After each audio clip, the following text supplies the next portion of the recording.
This content is intended for mature audiences. Viewer discretion is advised. Hey, you look familiar. Are you Gilles Garnier? Wait, Luke, I've been discovered! Oh no!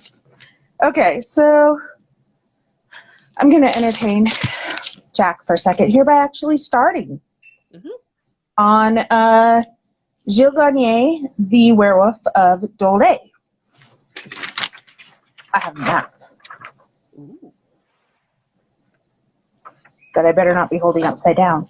Okay, so here we go. So Dole is right up here in the French Comté province. And Gilles was actually a native of Lyon down here.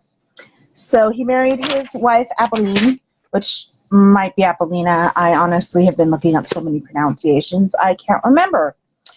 And they moved to Dole in 1572. And the first killings started in October of 1573. But back to, I have notes, and they're out of order. Oh no. So, where is it?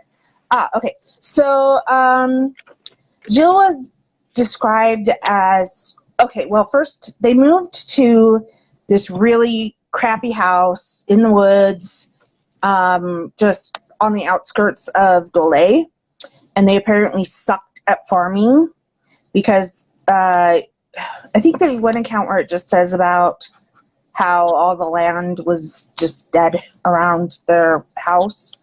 So, yeah, they had no food. They were not social. We don't know a whole lot about Apolline, but Garnier is said to have only visited town rarely. That's where he got his one of his nicknames, the Hermit of Saint Bonnet.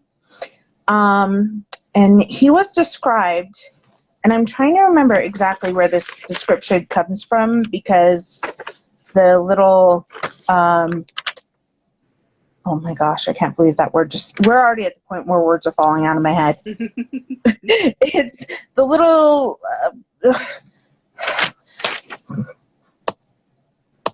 source. Okay. Because what I wrote down as the source does not make sense to me.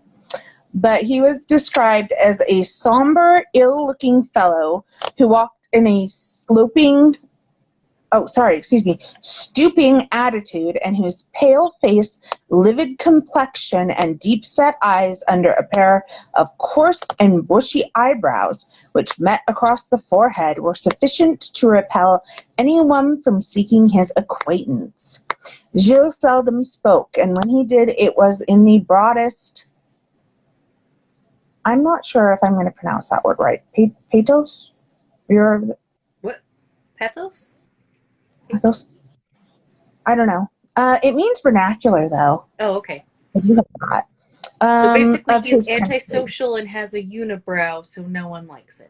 Yeah, antisocial, he's has a unibrow, and his long gray beard and retiring habits are what procured him the name the Hermit of Saint Bonnet, though no one for a moment attributed to him any extraordinary amount of sanctity. So, yeah. They painted this picture of him already looking very werewolf. Right. And... I mean, can you really claim someone's a werewolf if they're pretty hairless, I guess? I guess. Is anybody going to believe that? But there was a lot of propaganda that happened post this case. Okay. Because it was even though the werewolf epidemic of France, which is the French version of the Inquisition that was in England and Scotland at that time. Okay. Which is also known as the witch hunt. Right. So those were taking place at about the same time, and the werewolf epidemic started in 1520. Okay. And his case was he was tried in 1573. But they took his case because of how heinous the crimes were, and used that as part of their propaganda machine in the... Well, now we're going to get to the point where I might info dump and like go off subject. But they used the werewolf epidemic as just this political and religious platform. So yeah, like I said, there's a lot of propaganda. Even in the official document, the brochure from San France that gave an account of the case, everybody's going like, it's the most official document out there, but there are questions as to how much of it was just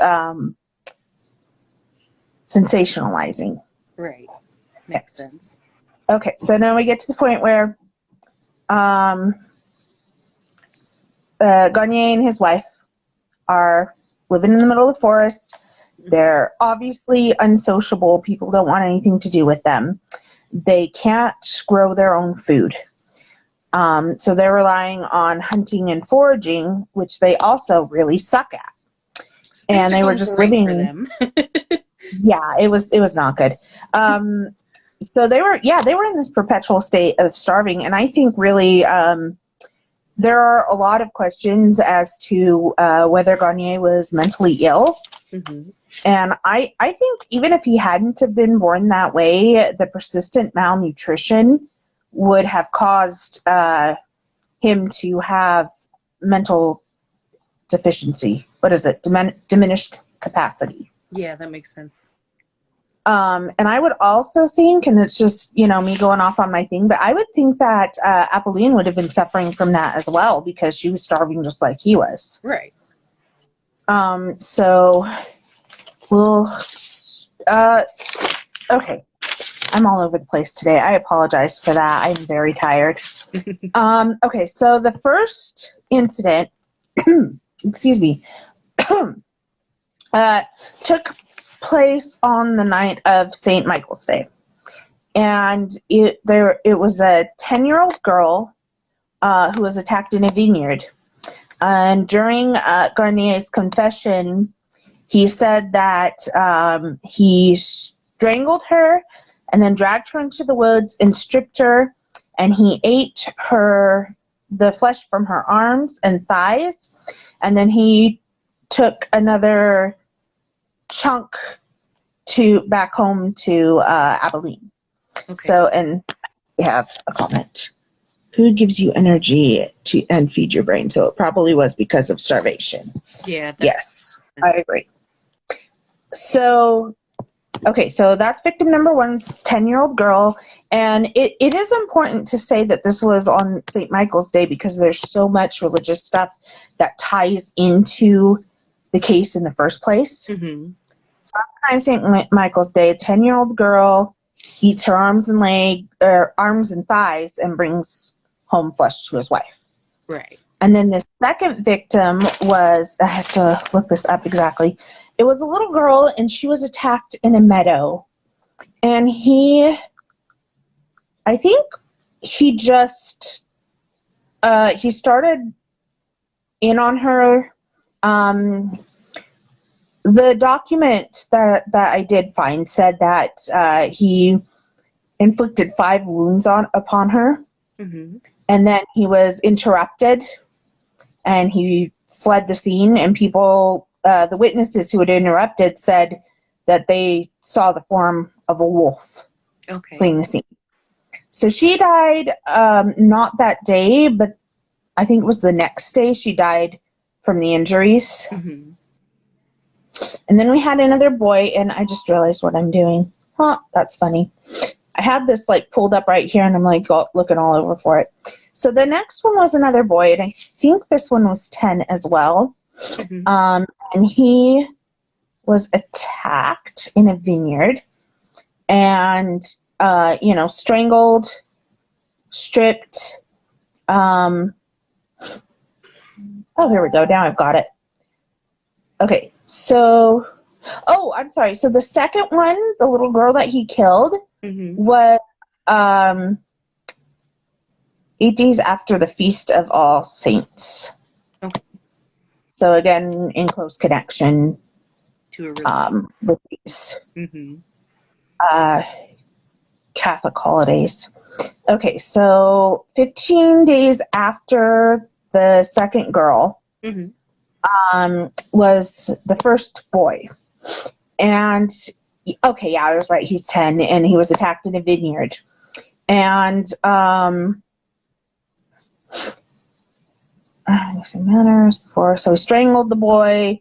And this one was the one where he ate from the thighs, legs, and belly, and then he tore a leg off and brought that back home to Abilene.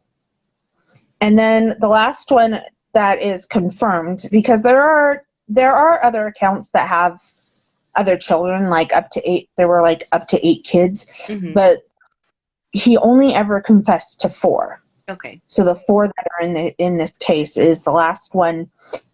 Is he attacked a boy who was either 12 or 13 years old. He attacked him under a pear tree, and he was interrupted. So, well, he dragged the kid into the woods and strangled him, but then he was interrupted, and that was the night he was caught.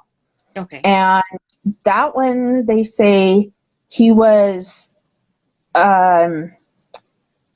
in human form for that murder, because they say he was in werewolf form for the other 3, but this one he was in human form, and he was going to eat the flesh. And this was on a Friday. And eating meat on a Friday back then, yeah, you know, Catholic Church was a big no-no. I think I have notes on why it was a bad idea. Yeah, you don't eat meat on Fridays. You Sorry, I did a right? ton of research on this, Yeah. and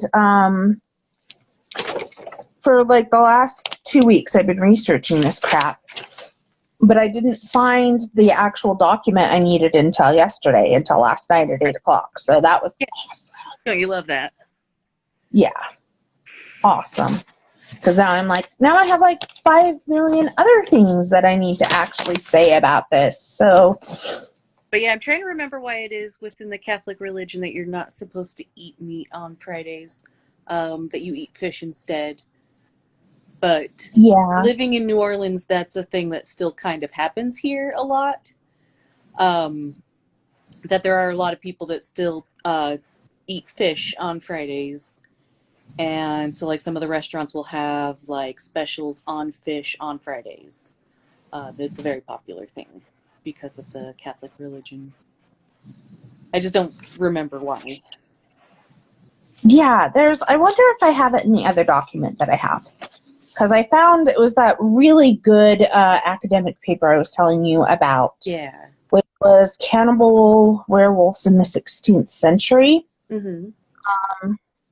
And she talks about that because she goes into how this case, the religion, or the religious aspects of this case. Right. And how this case was used to, the words are just not coming to me tonight. I'm sorry. She talk about the Friday thing here? No, she does not. Okay, so yeah. Eating fish on a Friday to the Catholic Church is a big no-no. And it was just one of the other things that added to this case against him as to how monstrous he was. Mm-hmm. So he confessed to doing all of this. And what was it he said? Who knows? He said something about it. Oh, I'm sorry. I will be so much better about this the next time. It's the first episode. We can be a little, unprepared or a little less polished, I should say. Yeah. So, okay. So he claimed holy crap. So he claimed he was in werewolf form for at least the first 3, and he didn't know what he was doing because he was a werewolf. Right. But the courts actually turned around and used that against him because they're like, okay, you just admitted to being a werewolf. That's not better. well, it's what they said was a default for accepting supernatural forces into his life rather than a defense. Oh, yeah. It was his own damn fault, which is a repeated theme because as part of his confession, he said that he was out hunting one day and not doing so well at it.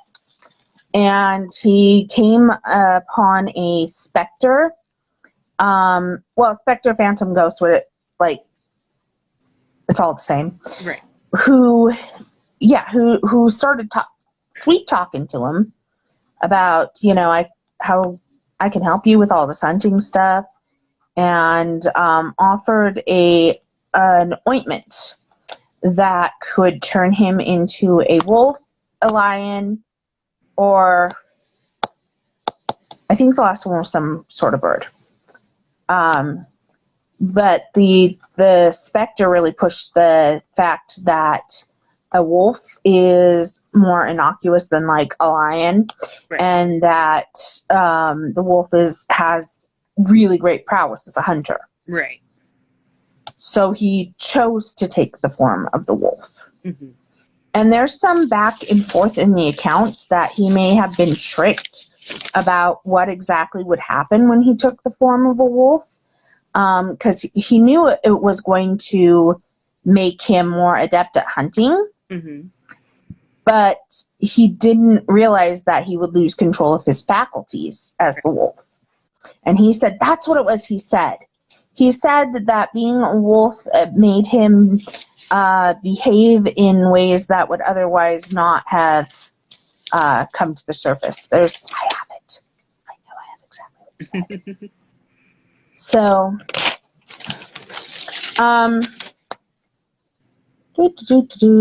but yeah, that's basically what he said. Yeah. So I remember reading a little bit about this case, as I had let you know, in a book called Reverse Crimes in History. And I remember, which is arriving at some point for me. Yeah, and I just remember like reading about the werewolves in France and how, their excuse when they were caught, and probably mostly referencing this case, was, I didn't mean to eat her thighs. I was a werewolf at the time. Like, yes, basically. That makes a lot of sense. Turn yourself into a wolf. That'll help you hunt so much better. I mean, are children really that difficult to hunt? Well, that was one of the things, though, is because you say he specifically went after the children because they make easy prey. Right. So he's convicted of both witchcraft and lycanthropy, because when he accepted and used the ointment, that's witchcraft. Okay. And then, of course, the whole turning into a werewolf thing. Right. As he claimed. So I am missing a page. That's why I keep not being able to find stuff. I misplaced a page. So, yeah. He was convicted of both being a witch, technically being a witch and a lycanthrope. And he was sentenced to death via being burned at the stake. They said they would, there's a direct quote here from what they said exactly about him being burned at the stake. Okay. He shall be burned quick and his body reduced to ashes. Damn. So, what's extra interesting about this case, though, is you had this, like I said, in the San France brochure that was released that December. So he was executed on January 18th of 1573. And then in December of that year was when the pamphlet was released. Okay. All right. So then, that really put more fuel under that fire of the werewolf epidemic. And there were 30,000 people who were killed, convicted of lycanthropy and killed between 1520 and 1600 when the epidemic finally ended. That is a lot. So, yeah, that's a lot of people. A lot of people to execute for being werewolves. Yeah, like, seriously. I was already thinking that the real-life connection between murderers and werewolves came around, like, there's an astonishing amount of that overlapping. Right. And then they're like, and 30,000 people died during... Right? So, I'm sorry, I got sidetracked there for a second. But Jean Boudin, I have been practicing this last name all night. But I do know the first name is Jean. He was that's what I'm after, is finding out what he was. He was important. That's what he was. Okay, so he wrote this book about these werewolves, the werewolf epidemic in France. Okay. And he wrote that book in 1580. And before that, he was a leading commentator on witchcraft in the Parliament of Paris. So yeah, and the thing is that even though he did talk about other cases, he really honed in on this one because the barbarity of the children being killed and the cannibalization. Mm-hmm. He really used that to push this political commentary that at the very end all wraps into this religious base. He used the children as an allegory for the body of France. Mm-hmm. So it's all of France that's being attacked and threatened and brutalized by these werewolves. Right. And he said, it ultimately concluded that basically the monarchy needs to get off of its butt and reestablish Catholic stronghold in order to protect the country.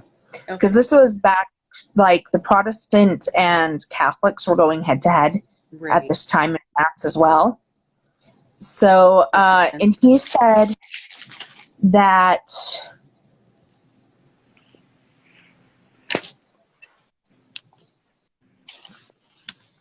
he said a lot of things. That's what he said. A lot of things. Where is it that he says?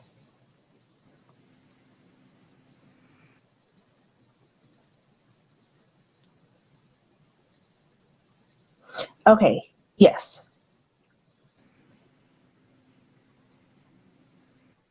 Okay, so it says, Baudet's structure to define France's political chaos, particularly that of the religious wars, and I started in the middle of that sentence. Let me get back.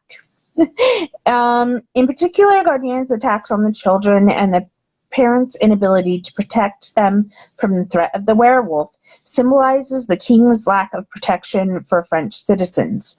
Baudin's criticism of the monarchy relies on the nuclear family structure to define France's political chaos, particularly that of the religious wars and the lack of central power wielded by the king. Poor 10-year-old France just can't defend itself. No, I do it. Well, and there was also a theological crisis that took place during during the werewolf epidemic, because there was the question of if man is truly made in God's image, and man in the biblical sense, where we're talking about everyone. If man is truly made in God's image, then how could it be possible for a human soul to exist in a beast? Okay. Yeah. So it really messed with people's heads in a time that was already religiously turbulent. Right. So, and they say that the werewolf epidemic ended in, it was like I don't think it was 1600 itself. I think it was 1640. There we go, 1630.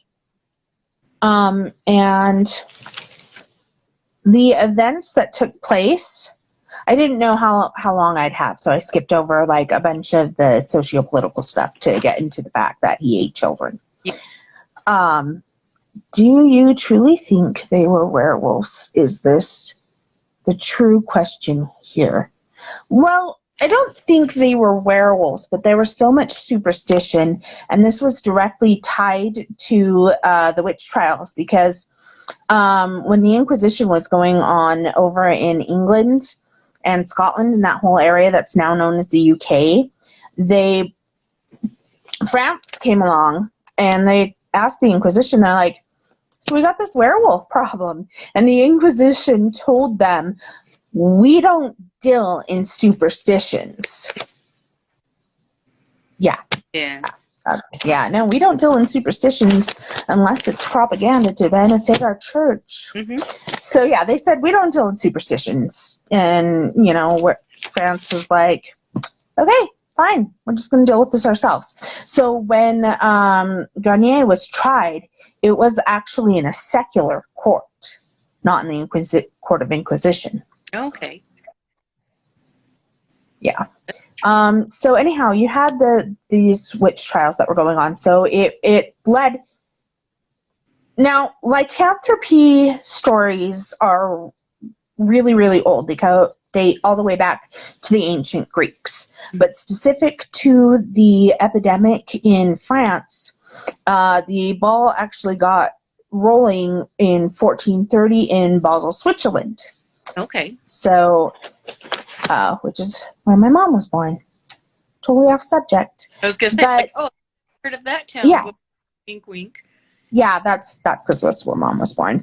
So, it resulted from a link forged between the werewolf and a new, more aggressive attitude towards witchcraft, rising from the ecclesiastic councils taking place in Basel, Switzerland. So it was this new found link between the witchcraft and the lycanthropy that really drove home that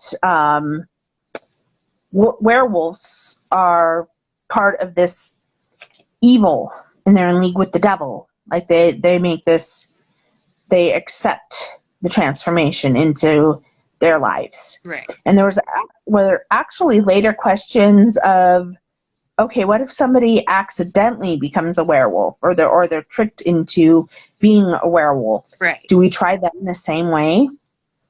And this is making weird glares. Let me take it off for a second.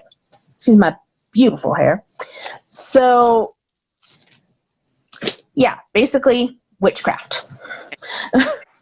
Love that, how werewolves boil down to witchcraft. Right. And a lot of this stuff, so when it comes to the case of Garnier, there's question as to whether or not he was even the one who killed these children. Mm-hmm. Because the viciousness of these attacks, like how did he tear off the boy's leg with its teeth? Yeah. So there's a lot of speculation that these were actual wolf attacks, especially where the witnesses with that little girl said they saw the form of a wolf running off. And there's a question. Across their remains and then took meat home because he was so hungry? Or do you think that he just confessed? There's no proof that he actually took the flesh home. Okay. It was part of his confession. But that so out of him through torture or something. Yeah. So, and they say, with the last victim, mm-hmm. when he was found with the last victim, the people who came upon him saw him crouched over the body of the boy. And they assumed that this was that he killed him and that this was the werewolf. And from there they linked that boy's death back to the other children. Right. Okay. So there's a question of, did he kill them, or did he kill him, or did he happen to be walking by and saw this dead kid in the road, but it was in the middle of the night, really, really dark, and crouched over to see what was going on and if the kid needed help. Yeah. And he was tortured during his confession. So they said that he was evaluated to see if he was mentally ill. Mm-hmm. And basically they came back and said, he's a little bit mentally ill, but he still knew what he was doing. So it begs the question, did he kill these kids because he was mentally ill? Did he even kill these kids at all? Did he confess because he was mentally ill? Did he confess because he was tortured? Because back then they really loved them some torture. Oh, yeah. There was one account that says that they actually used the rack to torture him. Ooh. Yeah. So... torturing people is going to make them confess to a lot of stuff that they didn't do, which is why it's no longer admissible in court, depending on how they tried to coerce the confession out of someone. Yeah. And so it's just best practice to like tape every interrogation into like murder trials and whatnot to prove that they didn't coerce them and use force. Yeah, and there are so very many cases in the U.S. alone where the coerced confession or a confession, if the defendant asked for a lawyer but gave a confession before the lawyer showed up, these cases all get thrown out. Yeah. And because of double jeopardy in the U.S., which states that you cannot be tried for the same crime twice, which isn't you can't be tried for a murder and then tried for another murder. It's you can't be charged for the same exact one twice. Right. So there are a lot of cases where people who really did murder and do other stuff got off on technicalities such as claiming that it was coerced confession, or claiming that they didn't understand what they were confessing to. Right. So, but yeah, back in 1573, they were just like, we'll put you on the rack, stretch you out a bit, see what you have to say then. Right. And people, I think generally, people can handle the thought of dying. Obviously, it's not something that most people are like, yeah, okay, cool, we're going to go die. But they can handle the thought that there's just this end. There's a place where it ends. When it comes to torture, though, you don't have that guarantee of an end. And, they've been torturing for a very, very long time. Yeah. So they knew how to push the body to its limits without killing a person. Right. So, and at that point, so the question of what happened with Apolline is really up in the air, though, because I've read accounts where she was arrested with him, and I've read accounts that say she too was burned at the stake, but there's nothing solid that would say yes or no either way.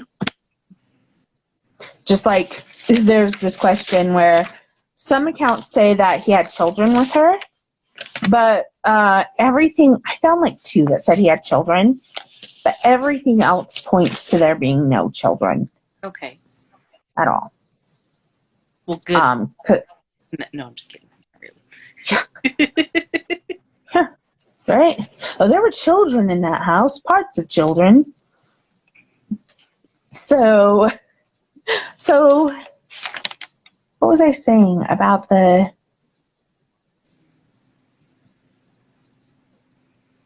It's gone. Oh, yeah, so interesting enough, most of the 30,000 people that were killed right along that Swiss border. Okay. Most of the trials, the werewolf trials, were, and even if you look at the map, you look at where Dole is in relation to Basel. Yeah. Right there. That's where it all started. 100 years before the Inquisition, or before the epidemic. Oh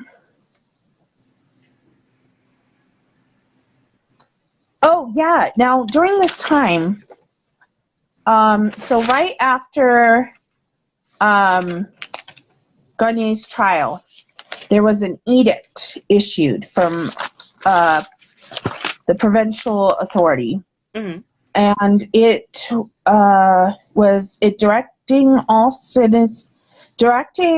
all and sundry to assemble with pikes, halberts.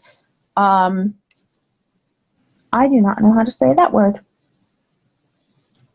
Some sort of weapon, and sticks to chase and pursue the said werewolf in every place where they may find or seize him, to tie and kill without incurring any pains or penalties.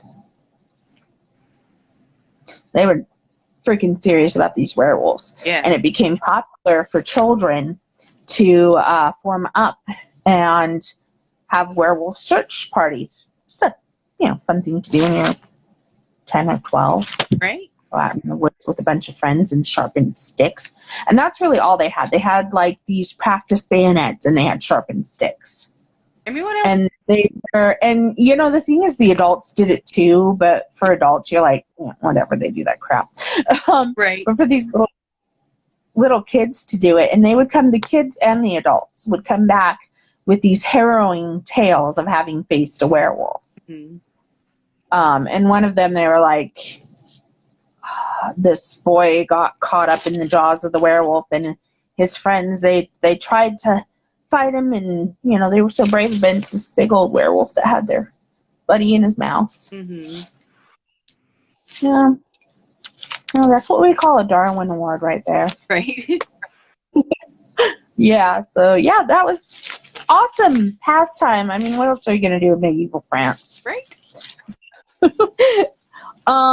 So yeah, that was a popular thing. And okay, so we were saying the werewolf epidemic ended in 1630, but the whole werewolf scare and the cases of werewolves went on well into the 18th century. Oh wow. So yeah, this was a long pastime. This wasn't just something idiots did during the epidemic. Right. This lasted for... Huh? That's just when it was at its worst, at its peak. Yeah, and there's still all these cases about, this case. One of the funniest things, though, was they had this case that popped up in Scotland in, 1743? Yeah, 1743. This case pops up in Scotland, and literally what the text said was that, what does it say? Okay, so I'm going to go with basically, but then literally, basically they said, well, this is really extra weird because werewolves in Scotland went extinct in the 1600s. And it just gives me this like imagery where France is still all on about the werewolves, that you have these little French families that are like, that's it, we're done with the werewolves, we're moving to Scotland. And then the 1743 incident rolls around, and all these French immigrants are just like side-eyeing each other, going like, okay, which one of you bitches brought the werewolf? So extinct. I don't like, how do you even come to that conclusion? They're just like, the werewolves in the country are extinct. They don't exist here anymore. Totally went extinct. It definitely wasn't, people and superstition. It wasn't any of that. They were definitely a creature type that went extinct. Yeah, no. And it was, the thing is that a lot of these children long enough to, reproduce with your werewolf women, then maybe this wouldn't be a problem. There you go. Close the borders, build the wall. Who knew the werewolves were like pandas? Just terrible at getting it on. And I mean, you know, France is nowhere near England, but build the wall. Right? Whatever, St. Mary of the world. Yeah, that's just, how do you even come to that conclusion? I don't know. So, that's so funny. I just completely thought. French werewolf. Scottish werewolves, man. Oh. Distinct. Yeah, another interesting thing is, so they say the werewolf epidemic ended in the 1600s. Mm-hmm. And during this time, it was primarily, I'm going to go ahead and somebody can probably correct me when they're watching the rerun of this later. Yeah. It was the peasantry that was being attacked during the epidemic. I am making my stuff bounce. It was the peasantry that kept getting attacked, which further fed into Jean Baudin's his whole thing on these attacks being an attack on France itself. Mm-hmm. And then after the werewolf epidemic, these other cases that kept cropping up in France and even the one in Scotland were all nobles or royalty. Oh, okay. And there was this king, and I can't remember if it was in France or in Scotland, but he claimed that... Trying to remember if somebody was attacked or if he was just out shitting around, because kings did that crap. Mm-hmm. But he claims that, I killed a werewolf. And he brought this beast home and had it taxidermied and just sitting there in his hall. Like, this is the werewolf that I totally killed. Nope, not a big wolf that I happened to stumble upon out of pure... drunken idiocracy. No, this is a werewolf, and I had this epic battle, and France is safer because of me. Or England, because I can't remember which one it was. So it was pretty popular pastime. I feel like there's stuff I'm still missing about Garnier. So he had... So that edict went out because of him. Mm-hmm. And the edict went out, and then the Seine France pamphlet went out. And even though obviously there were other cases before this where we're saying the epidemic started in 1520, mm-hmm. and his case was in 1573. Right. His is the case that everybody kept rolling around back to. Mm-hmm. And there were other cases where children died and were cannibalized, but it was like, one kid and something else. And for whatever reason, because I think some of the other ones were pretty heinous, mm-hmm. but for whatever reason, people said, this is the worst one. This is the most heinous. This is the one we're going to talk about. Yeah. And there's speculation. So he confessed to the 4. There are 4 in the trial, and like I said earlier, there are accounts that will give like up to 8 other kids. Mm-hmm. And one of those accounts was, and like I said, this one's unconfirmed, but it does come up a lot mm-hmm. when people are talking about Garnier, and it makes me think that either through oral tradition and people exaggerating, or there's some sort of text somewhere that says he killed these other ones. But one of the boys was reportedly ripped in half. Ooh. So, and like I said, that's not one he confessed to. He confessed to 2 boys, 2 girls, 2 boys. But you got to be going there, though, if people are being told that, oh, no, there's more victims. And, he tore this one in half, and then there's said to be another girl that he ripped in, did the arms, thighs, and belly, and tore off one of her legs as well and brought that back home to Appalachia. So I think just the pure brutality in brutalization of these children's bodies is what really stuck with people. I just found my notes on the eating meat on a Friday. Oh. But all it says is it's considered sacrilegious and an infringement on the common Catholic customs. Oh, okay. At the time. Trying to see if there's any more about the other children that are sometimes claimed. Because I think there was another one where he said, oh, I killed this other boy. Or he didn't say, but where certain accounts say that he killed another boy and was scared off for another girl. And was scared off. Oh, I know what I was going to say.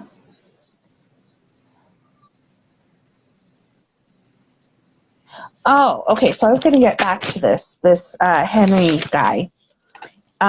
He was a judge who had tried approximately 600 witchcraft cases in the locality. Wow. And this guy was actually the one who judged Garnier's case. Okay. So he was a big guy, a bigwig. I'm not going to try to pronounce his last name. It's not happening tonight because I didn't look it up and it's French. Yeah.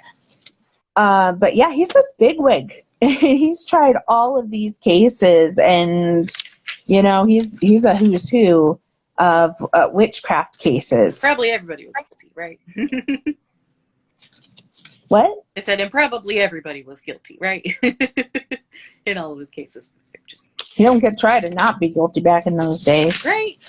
So that's, and you know what's really interesting is because when people talk about the Salem witch trials and they're like always correcting, but they were never burned at the stake. They were hanged, which in Salem they were. But there is merit for the whole witches being burned at the stake thing because that's what happened during the Inquisition and that's what happened during the werewolf epidemic.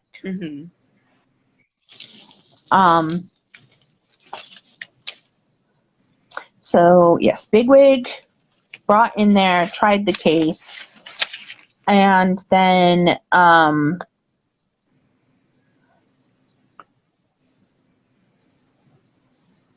am sorry. We'll just,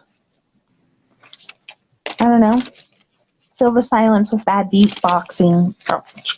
And there were only a few burned in Salem, is what's being commented now. Okay. Yeah, because in Salem they liked to hang witches. And I'm not really sure what changed between the Inquisition and the werewolf epidemic to the Salem witch trials, which I admittedly, off the top of my head, do not know the time period difference. Where aren't the Salem trials like in the 1800s, so or 1700s maybe? Yeah, do you know when they were? I know what happened. She knows the time frame it was. It's out there. I mean, it could just be that hanging was more efficient. I would imagine it's more efficient. Build a gallows, do some ropes. Right. I do know that they used the long drop method back then, though. Or not the long drop, the short drop. The short drop, okay. Okay, now I'm confusing my methods. Okay, that's good to know. So, around the time that it was right on the tail of the end of the... Yeah. Yeah, that's interesting. So that's really interesting that they went from the burning to the hanging. So, excuse me while I look up the difference between long drop and short drop so I know what the frack I'm talking about. Because they calculated... So there are 3 different ways that a person can die when they're hanged, which has so much to do with the werewolf epidemic in France. But now I'm talking about this because I go on tangents and y'all are going to have to suck it up. But there are 3 different ways that a person can die via hanging. And Drop versus long drop hanging. Oh, it was believed that if you inhaled the ashes of the witches, you'd become one. So you can't burn them at. Oh, that makes a lot of sense, That is actually. an interesting little fact there. Thank you. So, long drop and the short drop. Okay, so back to the 3 different ways that you can die. One is from the pressure on your... can't remember. It might be the carotid, but I think it's a different one. But the pressure applied on that, was it vasoconstriction? Is that what I'm... That sounds like it's right. So it's probably really close to being right. But that blood flow gets cut off to the brain, and that kills you. Or you can asphyxiate, and just be strangled to death, which, what was that I was listening to, and it's probably the Morbid podcast that they were talking about this, because I listen to them all the time now that you introduced them to me. I was listening to that earlier today. I love that podcast. I love them, and I finally found a way to get the playlist to play in order from oldest to newest instead of playing everything backwards. That's good. That was awesome. I'm like, yay, I get to hear about the non-punishment of the person before I even know what the freaking crime is. Right. Because there's a lot of non-punishment. So, I mean, say what you will back in the day, but they punished. Like, I don't know.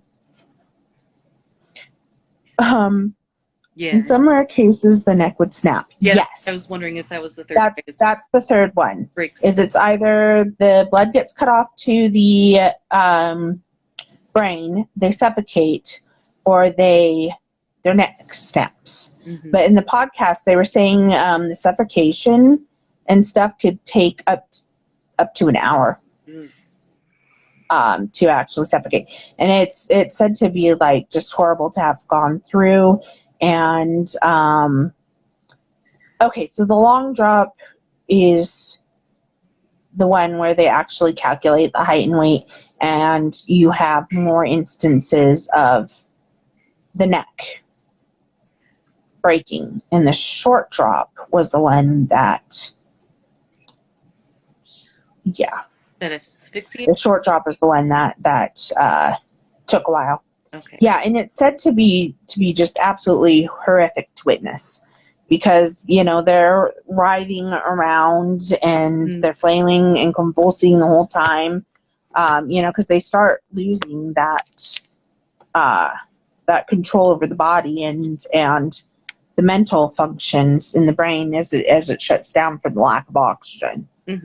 So I wouldn't want to watch that. No. Horrible to watch, horrible to go through. But they did in the day of the Salem witch trials. I think that was before the long drop was invented. Okay. So they would have been short drops. Yeah. And it would have been really, really awful to witness. Not that the whole burning at the stake thing would have been awful. And it would have smelled. It would have smelled so bad. Yeah. They constantly are trying to find more humane ways to execute people, and there just really aren't very humane ways to execute people. Like the guillotine was supposed to be a more humane way when it was invented. They were like, oh, the way that we execute people's terrible. Let's just chop their heads off with this giant, this giant blade that falls down from gravity. And they were like, this sounds better than what we currently have. Like, ugh, how awful. Well, I mean, it would be better than being burned or hanged, so there's that. It's true, but it's still like, ugh, this is the best we can come up with? Yeah. So Jack just confirmed, she said they only did the short drop at that time. Yeah. Yeah, the way that people would execute others. And I mean, that's assuming you have people who wanted to do it humanely, because, oh my gosh, the way that people used to kill each other. There is a new way of execution. They rip off their head with a giant machete. That's funny. That's funny. Oh, and another thing was, and there has to be some truth behind it. Mm-hmm. But I'm not sure exactly. Like, I don't have any case examples. But with the long drop, you have to be so careful about how you calculate it. Because if you're too short, then they get the asphyxiation. Mm-hmm.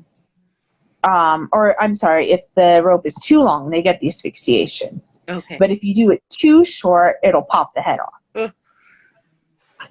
So they had to have it at, like, just the right length. So there's some serious mathing to executing people. Oh, yeah. Can you imagine being the person who has that job? Like, I'm going to go calculate just how much we have to drop this person so they don't suffer when they die. Right? Whoops, miscalculated that one. Sounds like a fun job. Yeah. Yeah. Oh, what you were saying about the guillotine, how it cuts the head off, and there's... Who was it? Okay, it wasn't the guillotine, but it was the beheading by sword, which when they did the beheading by sword, it was reserved for nobility and royalty because it was much cleaner. The swords were actually guaranteed sharp, and you get one swing. Yeah. Jack would want them to suffer. You want them to suffer. Well, honey, that's the sterling blood in you. So, the swords were reserved for nobility and stuff because they were guaranteed sharp, and it usually took only one swing. Whereas with the axes, it was like it was important. Like if you went first, that was more like kind to you, that you would be executed first out of all the executions, because it would get duller the more that they executed.